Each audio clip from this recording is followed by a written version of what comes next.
Доктор Джон Томас всегда верил, что ему суждено спасать жизни. Будучи молодым студентом-медиком, он был полон непоколебимой страсти к выбранной им профессии и хотел изменить мир к лучшему. Но после нескольких лет работы врачом, он начал терять веру в себя. Он начал чувствовать себя измотанным, измученным долгими часами своей работы. Кроме того, смерть 2 пациентов, за которыми он ухаживал, серьезно повлияла на психическое и эмоциональное благополучие Джона. Он всегда верил, что его призвание — исцелять и спасать жизни. Но теперь он уже не был так уверен.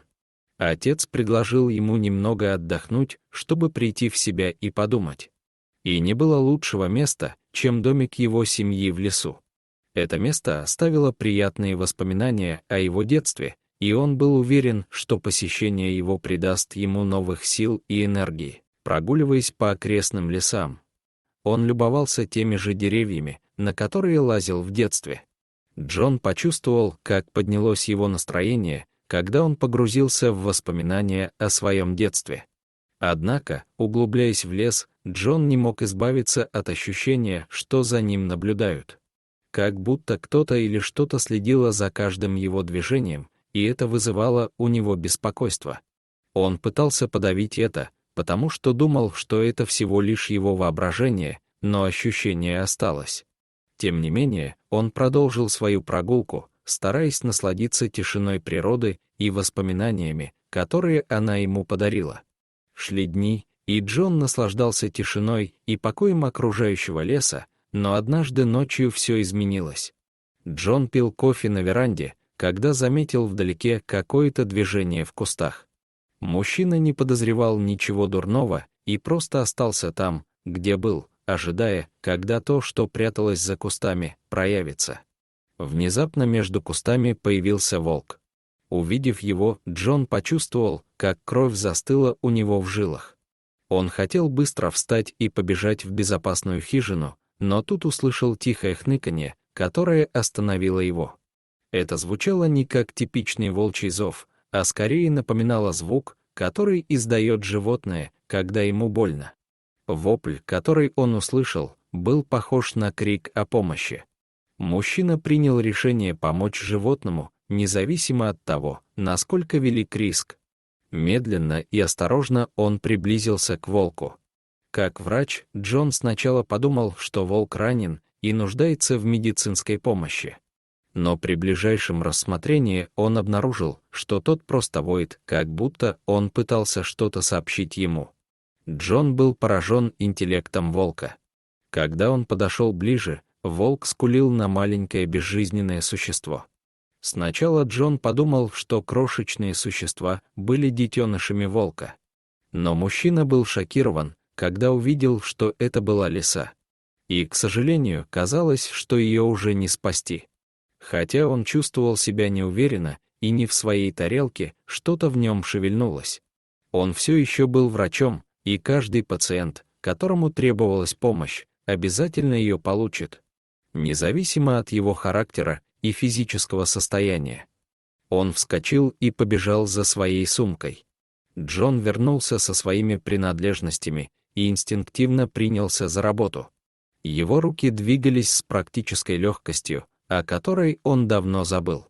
В этот момент он увидел проблеск надежды и почувствовал новое чувство целеустремленности. В последний раз, когда он взял в руки свой медицинский инструмент, он чувствовал себя неудачником. Но теперь он начал верить, что снова сможет внести позитивные изменения в жизнь другого живого существа. Врач неустанно работал над безжизненной лисой и сделал все возможное, чтобы восстановить сердцебиение животного. Тем временем волк внимательно наблюдал за работой доктора и, казалось, поддерживал его душевно. Как только Джон собрался сдаться, он заметил легкое подергивание лапы лисы. Воодушевленный, он продолжил оперировать маленькое тело. И вскоре лиса издала слабый, но слышимый звук. Джон был вне себя от радости, когда понял, что спас лисе жизнь. Когда он поднял глаза, волк исчез, и открытый лес приветствовал его. На следующий вечер Джон снова сидел на веранде, размышляя о событиях прошлой ночи, в то время как лисенок отдыхал в уютном тепле камина. Внезапно тишину ночи прорезал знакомый жалобный вой. Это был волк. Джон был напуган возвращением волка, но он чувствовал странную связь со зверем. И снова волк, казалось, призывал его следовать за ним. Мужчина пошел за зверем и в конце концов добрался до лисьей норы. Волк повел Джона ко входу, и когда он заглянул внутрь, то увидел группу крошечных беспомощных щенков лисы, прижавшихся друг к другу, едва раскрыв глаза. Сердце Джона упало, когда он понял, что их мать, должно быть, та самая лисица, которую он спас прошлой ночью. Он знал, что не может оставить этих уязвимых малышей одних. Поэтому он собрал щенков, надежно упаковал их в куртку и отправился обратно в хижину. В течение следующих нескольких недель Джон ухаживал за щенками лисы. Он вылечил их и наблюдал, как они становятся сильнее с каждым днем. Наблюдая, как они играют и исследуют свое окружение, он почувствовал новое чувство удовлетворения. В конце концов лисица и ее детеныши стали достаточно сильными, чтобы вернуться в дикую природу, и Джон отпустил их обратно в лес. Полной гордости и удивления, он наблюдал, как они убегают, прекрасно зная, что он внес большой вклад в их выживание. Возвращаясь к своему дому, Джон почувствовал нечто, чего не испытывал уже очень давно. Это было желание вернуться в больницу, в операционную. Спасение этих животных напомнило ему, как приятно помогать нуждающимся людям или животным. В тот день мужчина решил вернуться в больницу и спасти свою жизнь. Дорогие зрители, если вам понравилось это видео, то ставьте лайк и подписывайтесь на наш канал. До свидания.